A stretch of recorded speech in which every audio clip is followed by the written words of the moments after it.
dan juga aturan bukti bersyarat. Ya, jadi kita akan coba untuk hari ini menggunakan aturan nomor 3 dan nomor 4.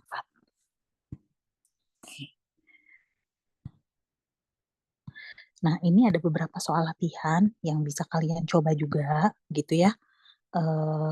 Tidak dijadikan tugas, hanya kalian boleh dicoba. Di situ sudah ada jawabannya juga. Dia ini dengan aturan-aturan penyimpulan ya yang sudah minggu lalu kita bahas ya, aturan penyimpulannya. Gimana? Ini untuk latihan kalian menambah lagi soal-soal latihan yang sudah saya berikan kemarin, ditambah lagi dengan yang ini ya, jadi untuk mengasah keterampilan kalian juga gitu. Nah, sekarang kita akan masuk ke yang namanya aturan penggantian. Oke, di minggu lalu ada berbagai jenis ya, ada berbagai jenis aturan penyimpulan. Jadi waktu kemarin saya pernah bilang coba tulis dalam satu kertas gitu, jadi kalian bisa langsung melihat ke kertas itu kira-kira pakai yang mana sih yang akan kita kerjakan, itu kira-kira pakai yang mana step by stepnya gitu. Nah, sama juga dengan yang aturan penggantian ini. Jadi akan ada banyak aturan-aturan yang bisa kalian gunakan untuk melakukan keabsahan pada sebuah argumen gitu ya. Salah satunya ini yang pertama ya. Yang pertama kita lihat adalah hukum De Morgan atau disingkat DM. Nah, di dalam aturan penggantian kita menggunakan yang namanya ini ekivalen ya, ekivalen. Oke, nggak apa-apa, kita lihat dulu ya. Ini saya mau coret-coret tadinya. Nggak bisa ya. Oke, nggak apa-apa, kita lihat dulu ini. Untuk hukum De Morgan ada 2 ya. Negasi dalam kurung P atau Q ini sama dengan kurungnya kita buka, dia menjadi negasi P dan negasi Q. Ya. Kemudian jika ada negasi dalam kurung P dan Q, ekivalen dengan negasi P atau negasi Q. Ya. Hal-hal ini semua tidak perlu kalian hafalkan. Ya, nanti lama-lama juga bakalan ingat sendiri gitu kalau kalian sering mengerjakan. Nah, yang kedua ada hukum komutatif. Nah, disingkatnya kom ya. P atau Q itu ekivalen dengan Q atau P. P dan Q ekivalen dengan Q dan P. Lalu yang ketiga ada hukum asosiatif. Ya. P atau dalam kurung Q atau R, nah dalam kurungnya dipindahkan ke depan. Ya, asal untuk di hukum asosiatif asal tanda penghubungnya sama. Ya. Kalau atau harus semuanya atau, kalau dan harus semuanya dan. Begitu itu untuk hukum asosiatif. Ya. Nah, lalu di yang keempat itu ada yang namanya hukum distributif ya. Hukum distributif kalian bisa lihat di sini P atau Q dan R dia menjadi P atau Q dan P atau R gitu. Kemudian untuk P dan Q atau R dia menjadi P dan Q atau P dan R. Nah, lalu ada lagi yang namanya double negation DN, berarti negasinya dua kali gitu ya. Nah, negasi dari negasi P itu sama ekivalen dengan P. Ya, tanda 3 itu artinya ekivalen ya. Oke. Kemudian yang keenam itu ada transposisi. Kalian bisa lihat di sini P maka Q itu ekivalen dengan negasi Q maka negasi P begitu. Kemudian ada implikasi P maka Q ekivalen dengan negasi P atau Q. Lalu ada tautologi P atau Q ekivalen dengan P, P dan Q ekivalen dengan P. Nah, ada lagi ekuivalensi, dia P biimplikasi Q itu menjadi P maka Q dan Q maka P. Lalu nomor 10 ada exportation, P dan Q maka R itu ekivalen dengan P maka Q maka R. Ya. Dan satu lagi ini adalah P dan negasi P atau Q ekivalen dengan ya, sambil kalian lihat ya di dalam slide-nya kan ke dalam Teams-nya itu. Jadi kalian bisa lihat untuk latihan-latihan soalnya. Nah, ini contoh yang pertama. Oke. Untuk yang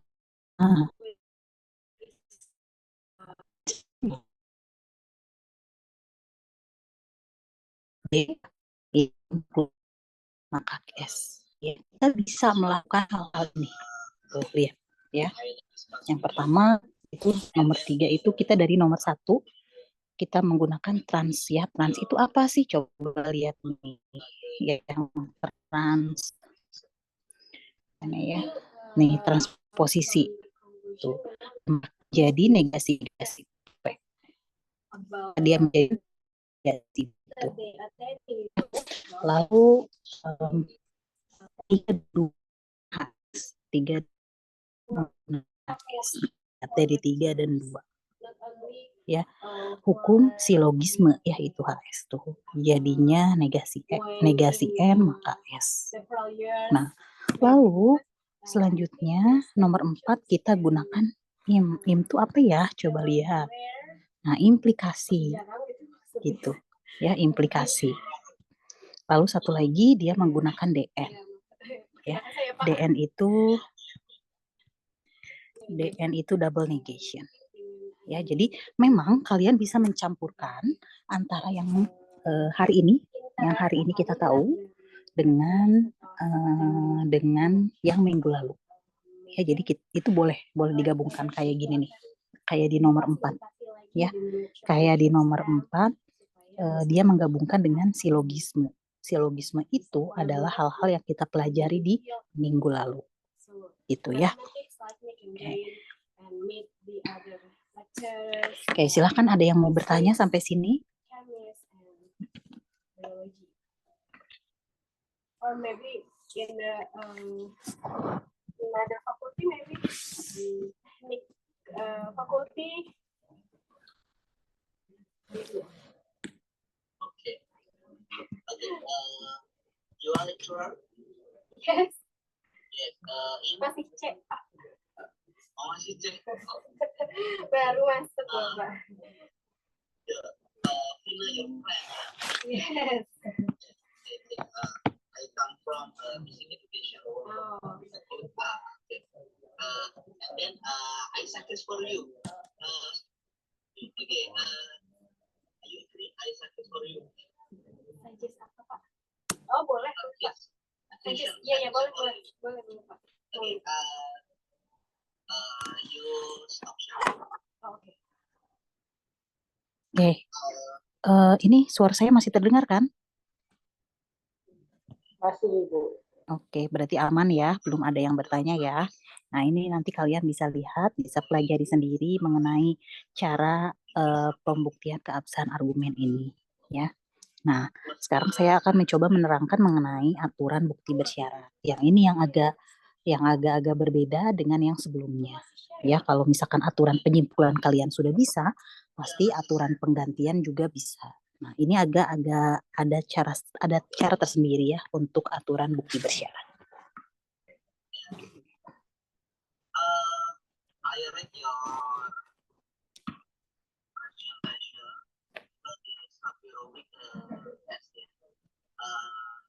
I don't agree or choose the Sapirovic because in the book in educational research, you are the stamp for the interest lecture in sebentar ya. Because to the one independent and one independent variable and one independent variable. You choose the test. The data quality normal distribution. Okay. Nah, Sapirovic, this is to the non-normal distribution. Okay. So that you can to read the educational of research, hypothesis statistic. The educational research joined with Caswell. You can to download in LinkedIn. You can to read the statistical test for okay. aturan bukti bersyarat. Aturan bukti bersyarat ini digunakan terhadap argumen yang kesimpulannya merupakan suatu implikasi. Nah, ini yang harus kalian garis bawahi. Ya, untuk bukti bersyarat tidak bisa digunakan untuk semua argumen gitu, kecuali yang kesimpulannya merupakan implikasi. Ya. Nah, prosedur pembuktiannya yaitu menarik dahulu antecedent atau menarik dulu pendahulu dari konklusi menjadi premis baru atau premis tambahan. Ya. Dan pengikutnya merupakan konklusi dari argumen. Ya. Oke, kita lihat ya. Mungkin kalian bingung dengan kata-katanya. Kita akan lihat contohnya sebentar ya.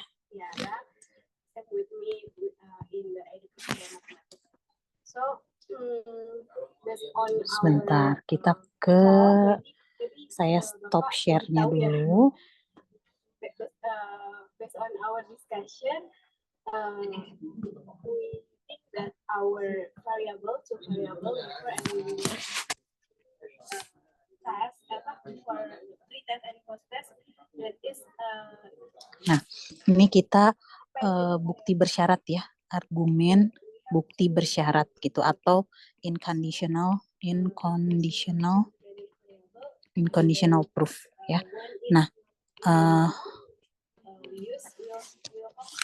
kalian kalau misalnya mencari AAB, aturan bukti bersyarat, itu agak kurang, referensinya akan kurang ya.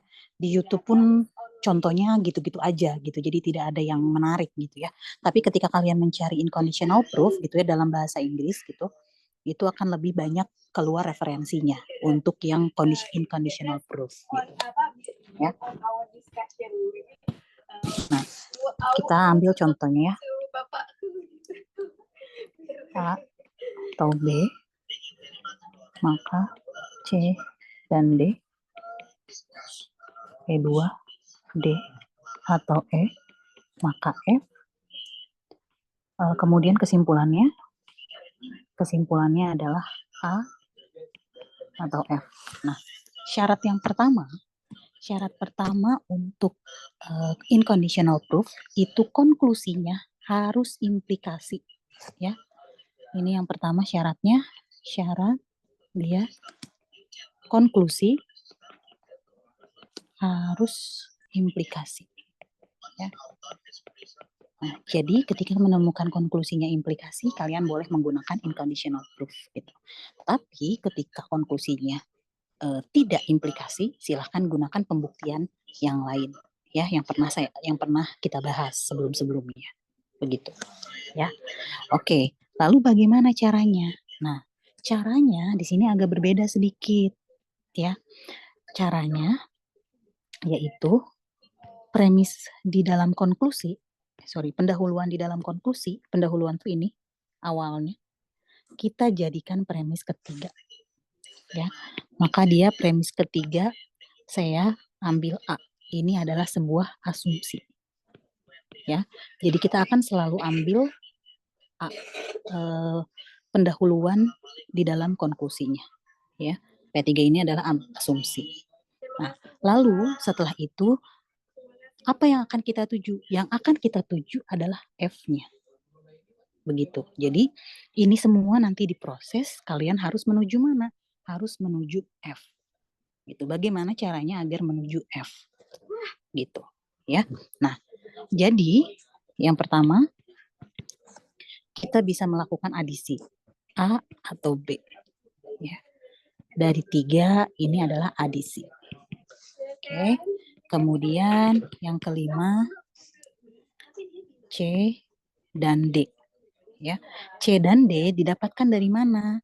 Dari 14 MP, modus ponens. Kalian lihat 1 dan 4. 1 dan 4 ini modus ponens. Ya, menjadikan C dan D. C dan D. Ya. Dari yang ini, dari yang 5, kita bisa menjadikan D saja dengan cara simplifikasi. Kalian sambil lihat aturan pembuktian yang sebelumnya, ada yang namanya simplifikasi. Itu bisa kita dapatkan D saja. Oke. Lalu kita mengarah kemana lagi nih? D kan nggak ada temannya lagi. Yang memungkinkan D itu ada di P2 nih. D atau E. Ya. Oh, kita bisa nih menambahkan E ya nantinya. Ya. Dengan cara apa? D atau E, yaitu dengan cara adisi. Adisi. Itu. Lalu, lihat kalian P2 dan P7. Lihat P2 dan P7. Tuh. Itu juga bisa kita jadikan modus ponens. Ya. Jadi 8 itu adalah F hasilnya, yaitu modus ponens. Nah, hasilnya kan ini sudah dapat F yang seperti kita inginkan. Nih, kita sudah dapat F seperti yang kita inginkan, maka dia menjadi A, maka F. Udah, sampai sini aja. Ya, dia menjadi, ini kita bisa tulis 3 sampai 8 itu A, B, B. Aturan bukti bersyarat. Gitu. Jadi dia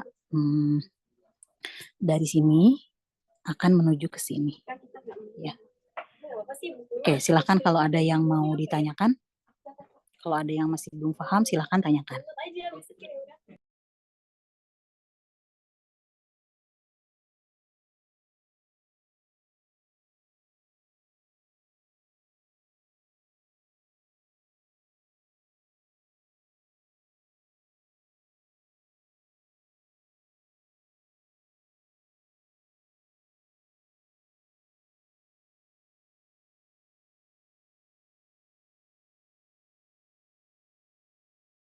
Oke, silakan kalau mau bertanya ya.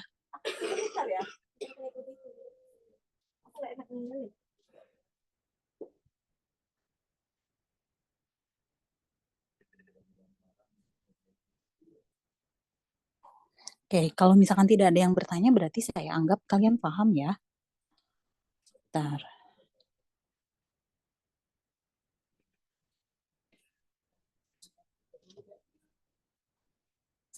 Kok nggak buka-buka ya ininya?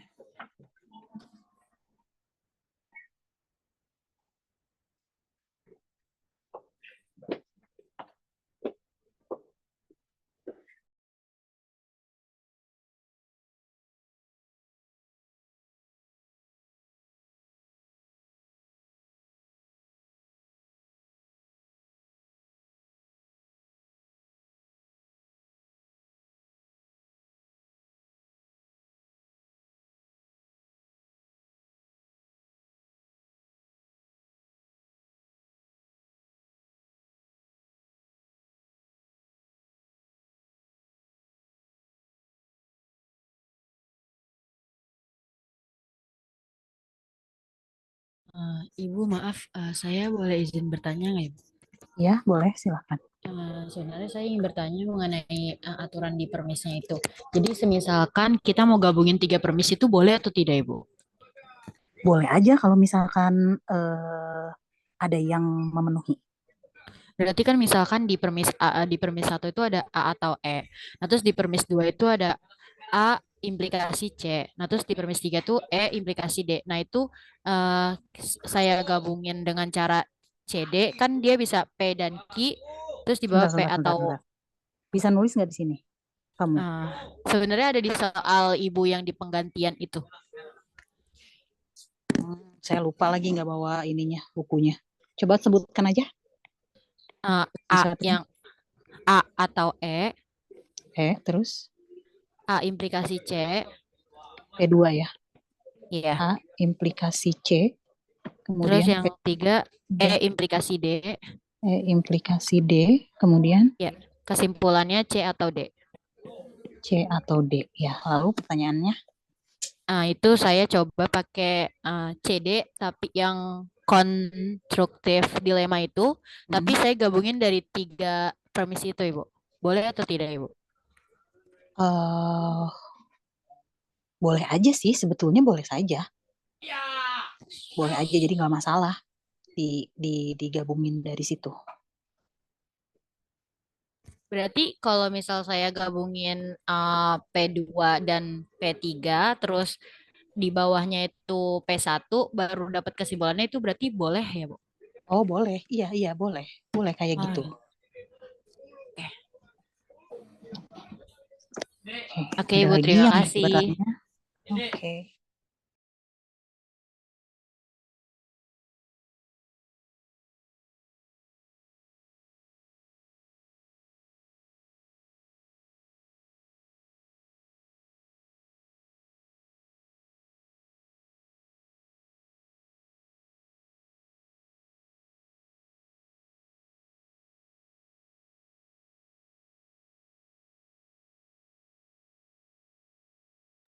Oke, saya ada satu soal. Sebentar, coba kalian coba dulu ya. Tapi saya maunya kalian mengerjakannya dengan aturan bukti bersyarat.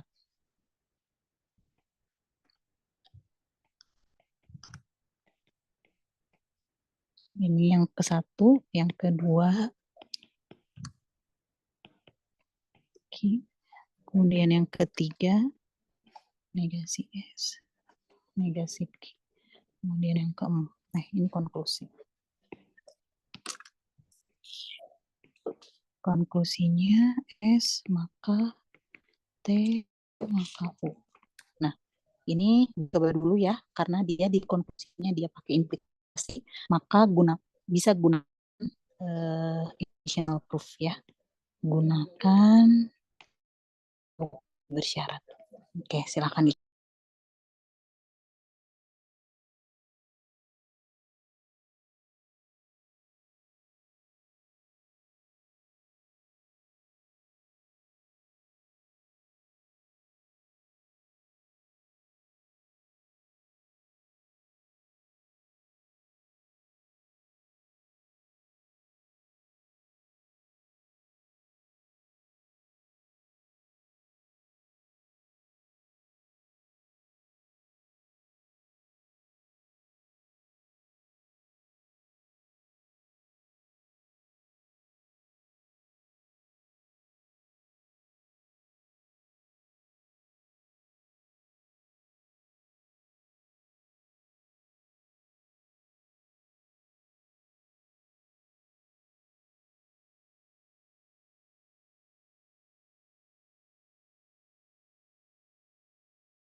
Akhirnya aku punten aku buka.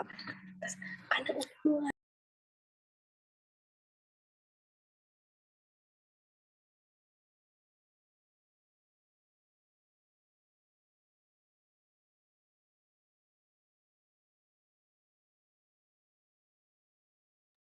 Permisi Bu, saya ingin bertanya Bu. Iya, boleh. Untuk soal ini tuh kita boleh menggabungkan aturan penyimpulan yang kemarin tuh yang apa namanya? Ya, ya boleh, boleh, boleh. Kita Ya boleh pakai. amal gabungin yang hari ini. Betul, Boleh. betul. Ya, boleh dipakai semua boleh.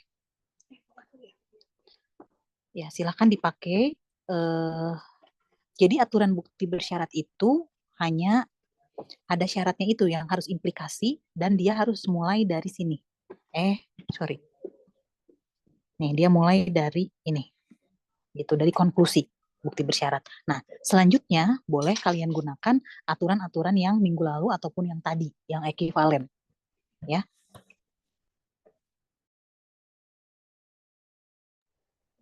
Ada yang sudah? Ada yang sudah? Kalau yang sudah mau coba nulis di sini boleh? Boleh saya coba izin Bu? Iya, silakan. Terima kasih Bu.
Siap sudah Ibu.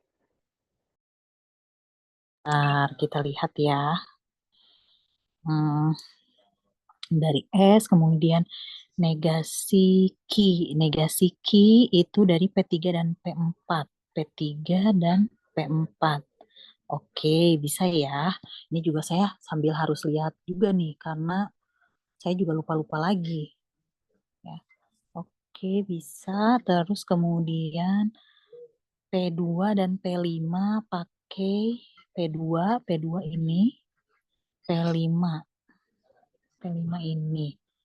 Oke, modus tollens ya. Oke, dapat negasi P. Kemudian P1 dan P6. P1 dan P6. Disjungtif silogisme. Oke, sip. Ya, ininya harusnya langsung ditulis aja.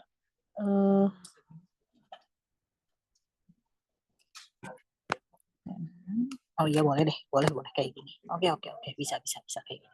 Oke, betul.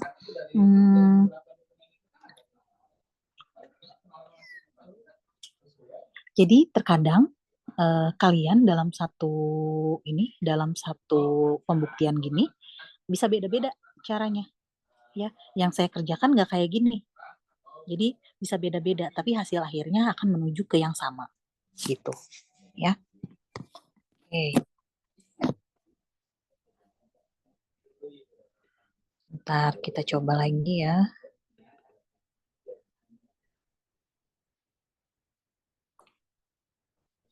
Satu soal lagi ya, coba ya.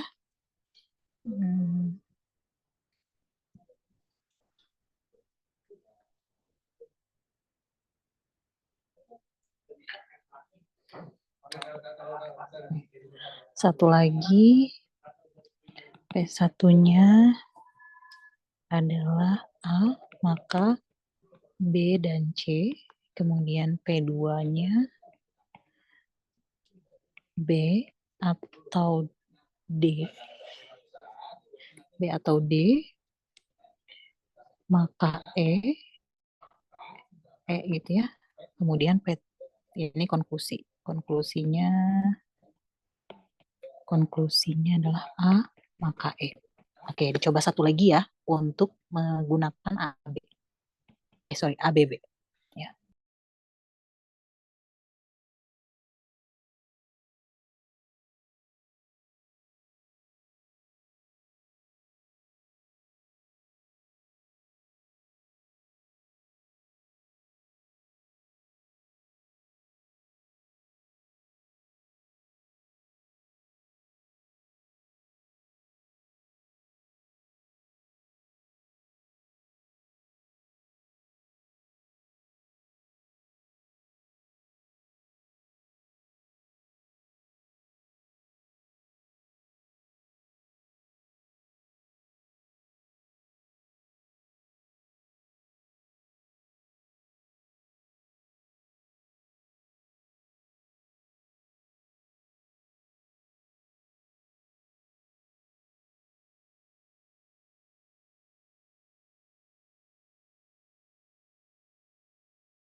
Ibu, aku mau coba jawab. Oh iya, silahkan. Yang ini dihapus aja dulu ya.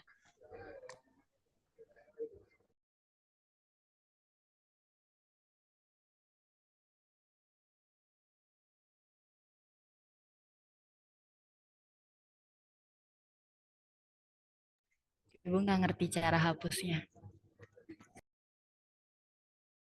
Oh, sebentar. Saya hapus dulu semua.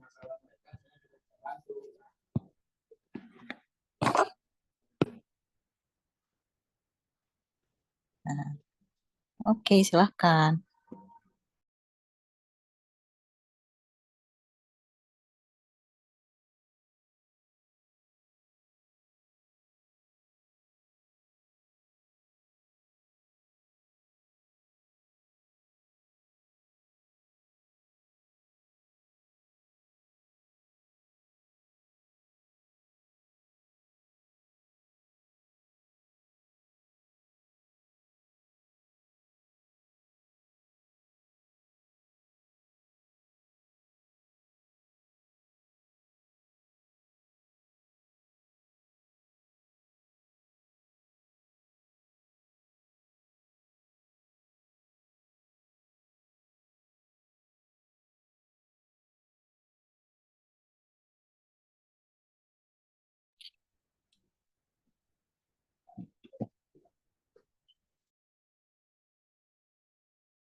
Oke, aman ya? Betul ya? Kita mulai dari A, kemudian dengan modus ponens 1 dan 3 jadinya B dan C, kemudian dengan simplifikasi bisa jadi B saja, lalu kita addition gitu. Lalu dengan modus ponen lagi 2 dan 6 jadilah dapatnya E gitu ya. Bang ya, ada yang mau ditanyakan? Silakan mengenai ini.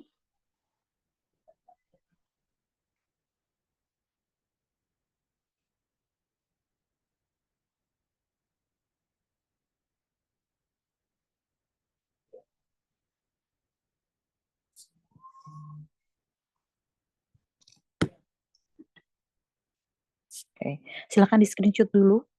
Barangkali ada yang mau screenshot.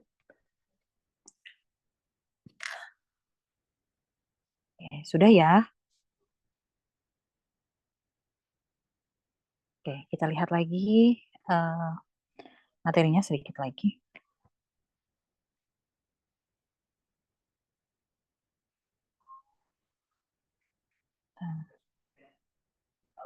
Oke, nah tadi kita berbicara di aturan bukti bersyarat. Nah, ternyata ada soal lain nih, kayak yang soal ini nih. Ada konklusinya C atau D. Ya, tadi kan bukti bersyarat itu konklusinya harus implikasi. Kira-kira ini bisa nggak pakai aturan bukti bersyarat? Contoh yang ini, menurut kalian bisa nggak?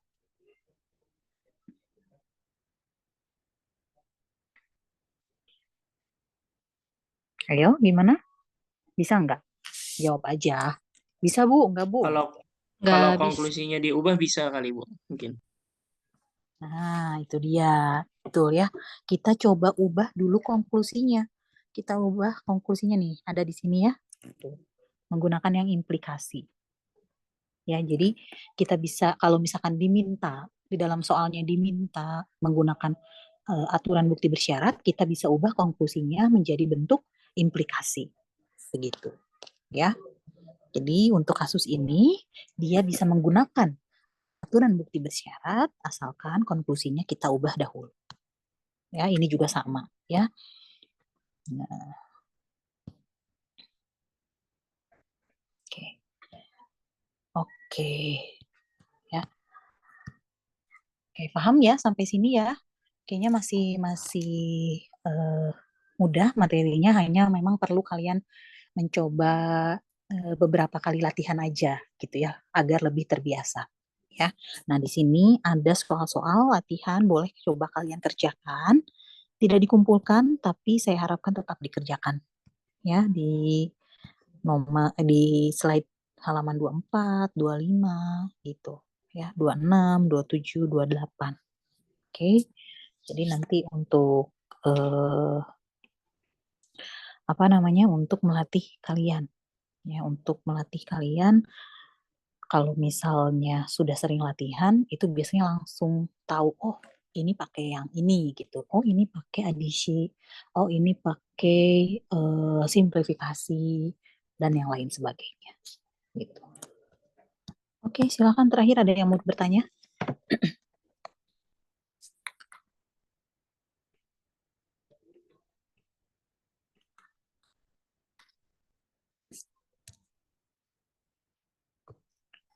Baik, kalau tidak ada yang ditanyakan lagi, sepertinya cukup ya untuk hari ini. Nanti kalian kalau ada pertanyaan lanjutan boleh WA saya saja. Ya.